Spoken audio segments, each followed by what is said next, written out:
starring Donald Duck, a great game for Sega Genesis. Well, as the title of the game says, you play as Donald Duck. QuackShot was released in North America on December 19, 1991, on Japan on December 20, 1991, and someday 1991 in Europe. It was also re-released for the Sega Saturn on October 15, 1998. Alright, let's play the game.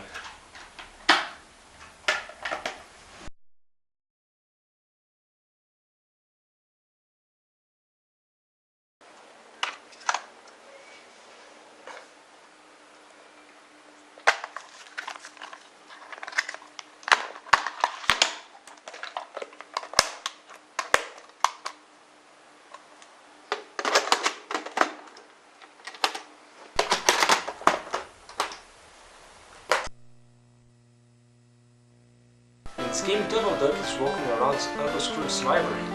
Then Donald finds a book containing a treasure map from King Aruja, the old-time ruler of the Great Duck Kingdom. So Donald starts a quest to get richer than Uncle Scrooge. But Pete and his gang find out that Donald Duck is after the treasure. So Pete sends his gang to stop Donald Duck so he can get the treasure before him. The game itself is very simple to play. Press A to dash, B to shoot, and C to jump. If you want to dash and jump, press A and C at the same time. Well, look what I have to do to dash and jump. It's very uncomfortable. Well, at least the game gives you the option to change the controls in the main menu.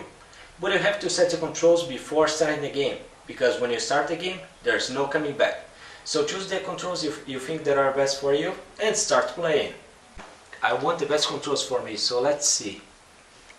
A for dashing is good, B for jumping is good, and C for shooting is good. Let's see if the game has this option.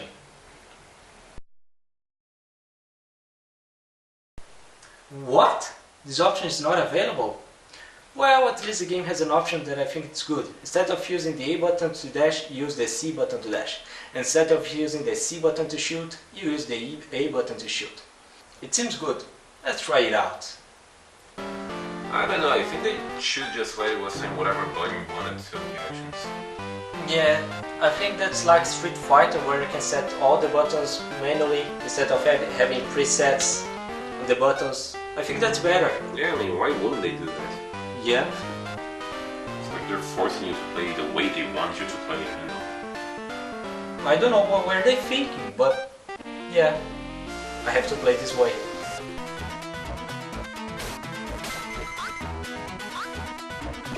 Ah, the controls are still awful. I prefer the original controls.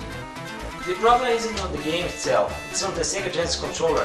Some of the buttons are hard to reach. So why not use the 3-button controller? It has bigger buttons than the 6-button one. Yeah, that might work.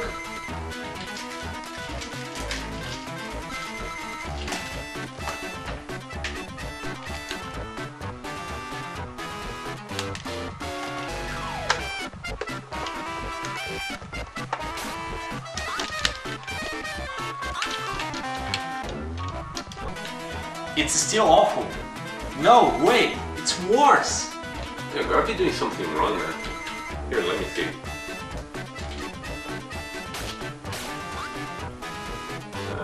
Yep, it's really awful. In this aspect, the Super NES controller is better, because you can easily reach the 4 buttons only by using your thumb. So I'll connect the 6-button controller, which feels better than the 3-button controller.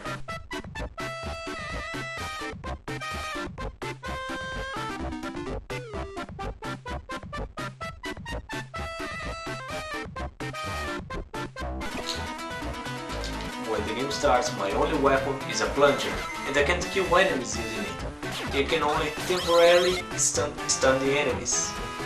At the time, the only way to kill enemies is to find 5 peppers. You see the temper meter on the bottom of the screen? When you fill it up completely by eating peppers, Donald gets temporarily stronger and then punches everything in his way. So when he punches an enemy, the enemy is gone forever. At the end of the first level, this guy says that I can't go any further. He says that I need some item to reach higher places. So Donald puts a green flag on the ground.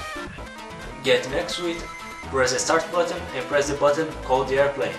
When the plane comes, you see that Huey, Dewey and Louie are piloting the plane. What? 3 kids piloting a plane? What were they thinking when they came up with that? But it's just a game anyway. Anyway, when the plane gets me, the game saves, so every time I have to use a continue, I will continue from the last place I have arrived. And to make it even better, the game has infinite continues. It's like Street Fighter 2010, which also has infinite continues. Anyway, now I have to go to Mexico, which is a desert. There are guys disguised as cacti. You know, all the crazy stuff you would only see in a desert, like when you're looking for water for days and you're delirious. Anyway, at the end of the desert, I'll meet a girl that says that I need a key to go into the ruins. She says that I have to go back to Duckburg to get an item called Hero Key. So go back to Duckburg and get the key from the guy at the end of the level. You know what's funny? Like, they didn't have to leave. You could have just waited for him to get a key and get back on the plane. Yeah, that makes more sense. Video games. Yep. So go back to Duckburg and get the key from the guy at the end of the level. Well, at least I don't have to play the whole level again to meet this guy and get the key. When I get the key, I have to go back to Mexico and use the key to open the ruins. When we enter the ruins, we see some flying fire things. It's like the Podobles from the Super Mario Bros. Series. Keep going ahead and you'll find a green block that goes up and down. And when you shoot it can be used as a lift. But what really matters is what's behind that block. It seems it's a turkey.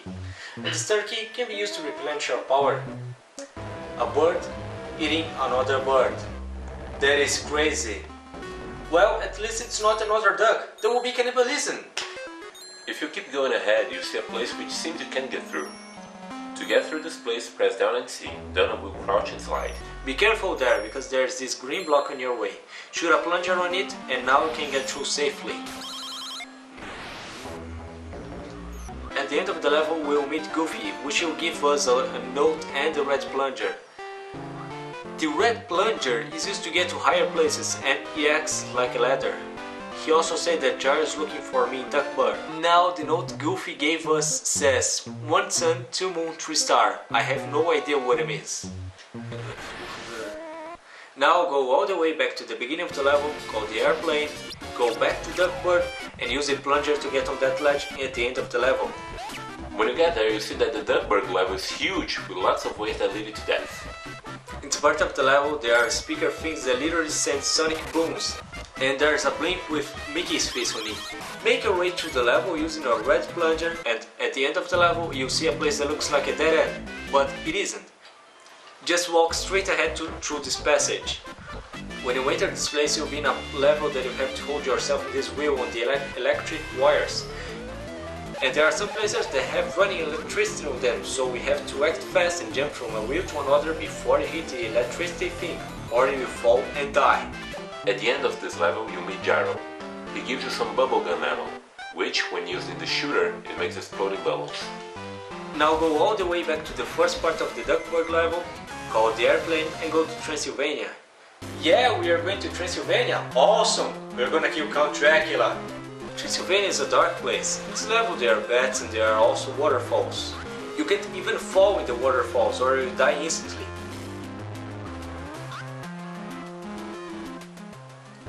Now why would Donald Duck die in the water? I mean, he's a duck, can't he swim? At the end of the first part of Transylvania, you will enter Count Dracula's castle. Before entering Dracula's castle, Donald puts a flag to call the airplane. So it seems you need to use it to go somewhere else, but not now, maybe later.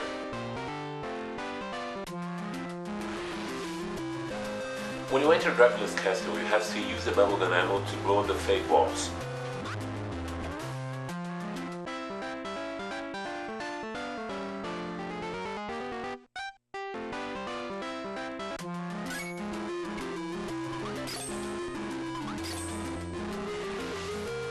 In this part there are barrels in your way.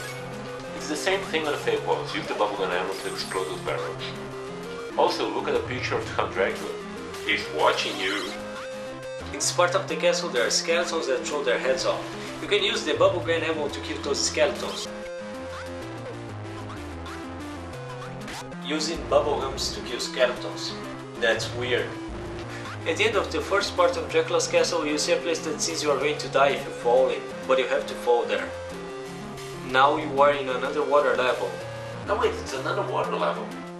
Remember at the beginning of Transylvania where Donald would die by only falling in the water? But here there's no problem. Why?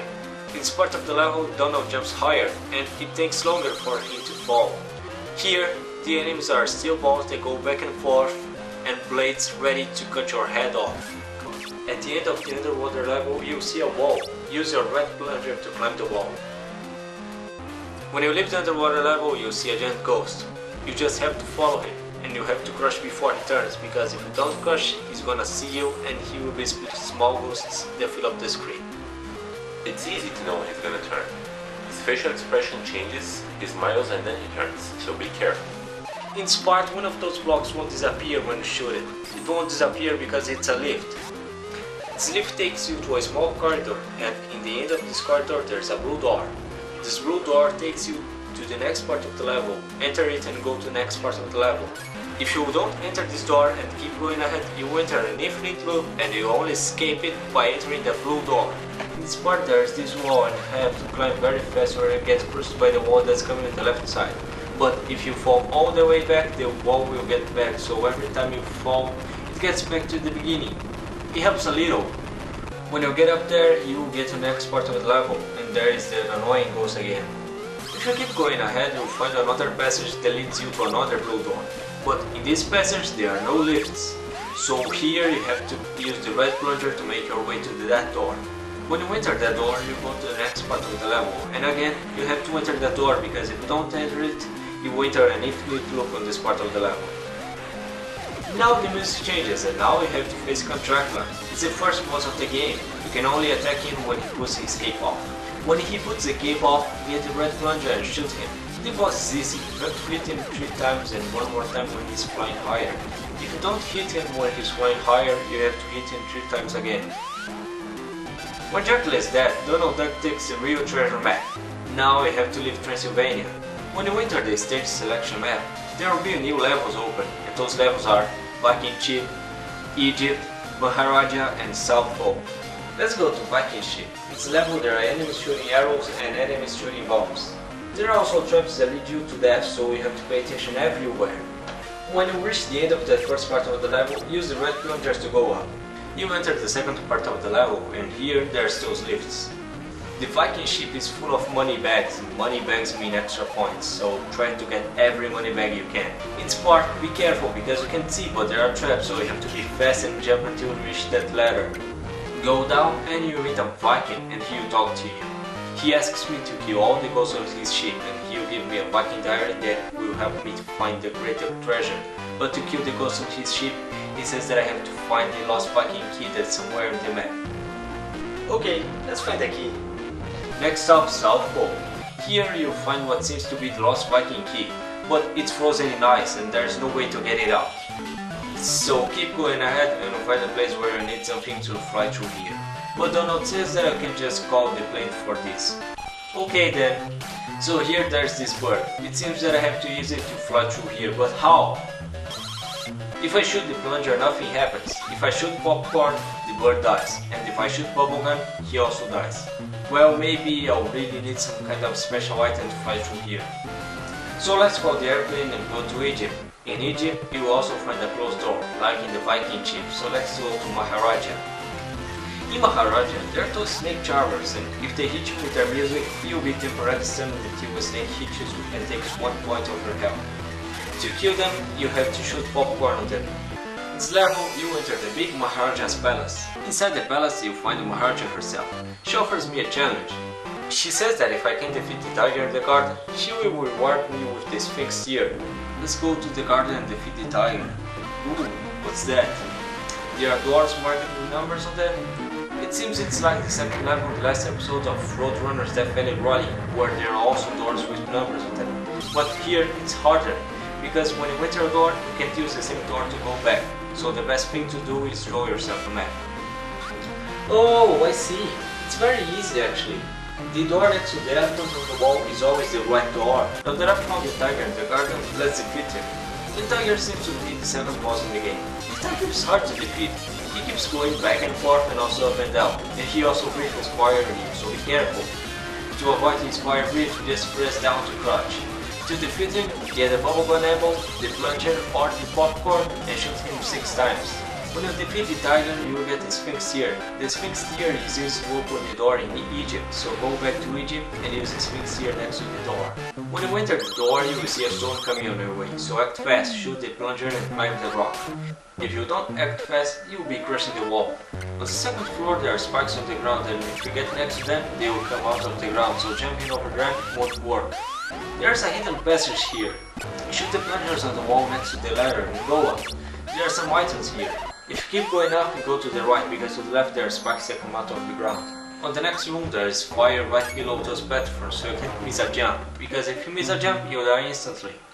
More ahead there are platforms that are very obvious they are fake, so try to be as fast as you can.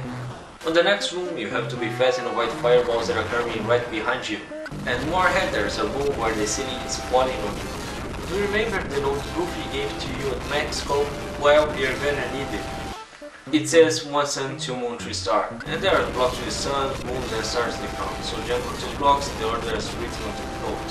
When you hit those blocks you find the Scepter of Rock, which is used to melt the ice in the South Pole and get the Lost Viking key. When you go downstairs you fall in a mining cart, and you have to act fast here because the mining cart will fall and you have to jump to the next mining cart. After that you are outside the ruins. Now go back to South Pole, use the Scepter of Rock to melt the ice, get the Lost Viking key, take the key back to the Viking ship and use it to enter the door. Now enter the door and get rid of those ghosts. Once inside you see that this place is a real maze. Keep going ahead and find a fake wall, on which you can get through, so enter it and you'll find a blue door. When you enter the door, you enter a boss battle. The boss is a Viking. Killing this boss is easy, just get your plunger and hit him in the head 6 times. When you leave the ship and talk to the Viking, he says that he doesn't have any Viking diary. He says the diary may be lost on the ice on South Pole, so he gives me an ancient Viking plunger, which may help me there. Ancient Viking plunger? Seriously? What were they thinking? He says this plunger can be used to fly with by catching things that fly, in other words, birds. So now call the plane, go to South Pole and use the green plunger on the bird next to the place where you found the Viking key. To use it, the bird, press up and then press B. Donut will shoot up. Now climb on the bird and get a ride. You can control the bird by pressing up and down, and you must avoid the other birds that are coming in the opposite direction, because those birds are ready to hit you, and if they hit you, you will fall from the bird. When you get through, you'll be in a place full of whales, and the whales are ready to eat you, so be careful. There are also glaciers that go up and down. After that, you'll have to use the bubblegum ammo to explode some ice blocks. More ahead, you find more ice blocks, and inside one of those blocks there is a Viking diary. When you leave that part, Pete will appear on a planet. He has Huey, Dewey and Louie. He says that if I run the kids back, I have to give him the treasure map and the Viking diary. So Donald gives him the treasure map and the Viking diary to have his nephews back. Donald follows Pete on his plane and lands on Pete's hideout. The hideout is the first level. It seems it's the final level of the game. Here some of the enemies won't die no matter what I do. They won't even get stunned, so I just have to avoid them. Here there are new enemies like piranhas and snakes falling from trees. At the end of the first part of the hideout I enter what seems to be an underground tunnel, and here it's basically the same thing as the ending of the Egypt level. Donald will jump in a minecart and you have to act fast and jump before the minecart falls. Next is a room full of those flying things, and I have to jump on those things to make my way through. I have to be careful because my jumps have to be precise. On the next room the enemies are back, and here there are those birds. More ahead you'll find a place that looks like a maze, and after that you'll meet Pete. Now it's Pete, the final boss of the game. He says that if I defeat him he'll give me the treasure map and the Viking diary. Okay, let's defeat him and let's just hope this boss is easy. Pete enters in a flying machine that crushes me on the ground. Do you see the black box on the wall? That's where his machine can go. Climb the sledge and shoot Pete in the face. Shoot him 6 times. After that, he holds up a white flag, meaning he finally gave up, so Donald gets the Viking diary back. Now enter the item screen and read the Viking diary. It says that in order to reveal the real treasure location, the map must be dipped in water. So Donald dips the map in the water, and then the Great Duck Treasure Island is revealed. Let's go to the Great Duck Treasure Island. The Great Duck Treasure Island is a 4th level just like the hideout level. In this level there are those plant things and I have to jump from one to another very fast because they will fall.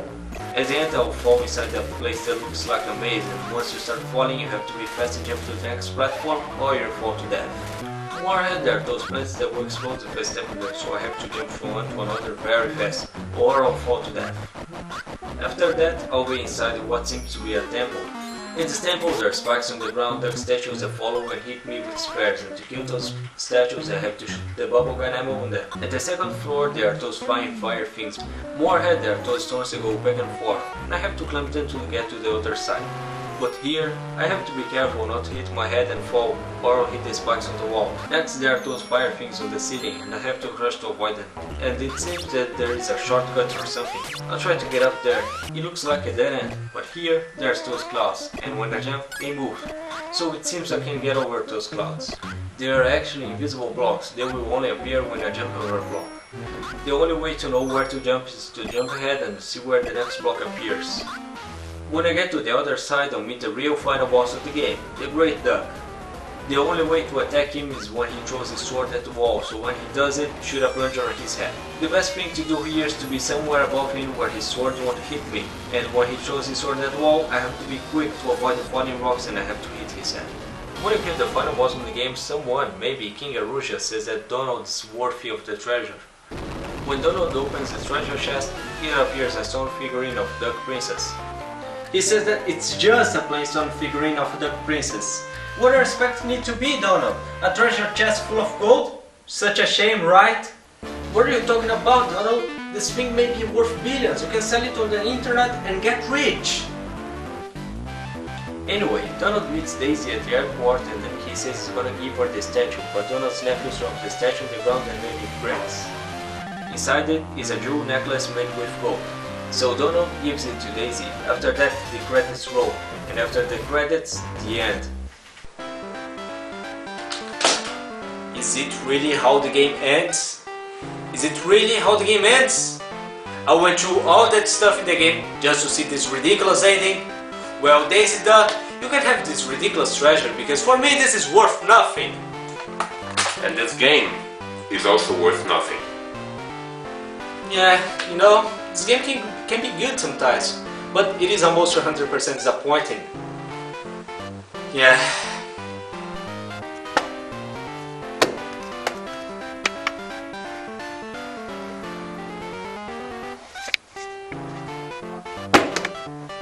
This game deserves the plunger.